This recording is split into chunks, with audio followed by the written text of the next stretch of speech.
Alright folks, today we are talking about The Northmen, aka the movie where Alexander Skarsgård spends 2 hours growling, swinging axes and looks like he just rustled a bear for breakfast.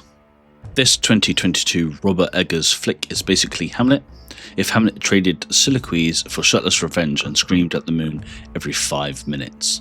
Skarsgård plays Amleth, a man so ripped he looks like he was carved out of beef jerky. Seriously, this guy's abs deserves their own IMDb page. His entire character motivation is avenge father, save mother, kill uncle, which sounds all very noble until you realise he mostly accomplishes this by howling like a wolf and doing CrossFit with corpses. So the story goes like this: dad gets murdered, evil uncle steals the throne, and the mum, classic little Amleth swears revenge, grows up into a Skarsgård the barbarian and sets off on the most violent gap year Iceland's ever seen. Nicole Kidman plays the mum, and let me tell you, her character goes places. There's one monologue where she basically drops every psychological nuke possible, and you're sitting there like, wow, Freud would have had a filled day with this family. And there's Anya Taylor-Joy as Olga, a witchy Slav who wins Amleth's heart with mushrooms and curses. Honestly, a couple goals. She's like, I'll bring the magic, you bring those murderous abs.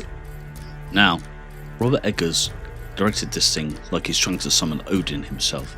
Half the movie is chanting in Old Norse, the other half is brutal violence. Every frame looks like it belongs in a Viking museum. Mud, fire, blood, repeat. It's so authentic you'll leave the theatre craving mead and shopping for axes on Amazon. And then, oh man, the finale. It's a naked sword fight in a volcano. Yes! 2 men are fighting for destiny while lava explodes everywhere. And let's just say there's a lot of swinging of swords on display. Honestly, it feels less like Shakespeare and more like Mortal Kombat DLC, Amleth vs Uncle Fjolnir. Fight! So yeah, The Northmen, brutal, bizarre and beautiful, like Hamlet, but with more screaming, more mud and 300% more shirtless vengeance. I'm giving it a solid 9 out of 10, not because it's perfect, but because if I don't, I'm afraid Skarsgård might show up at my house and howl at me.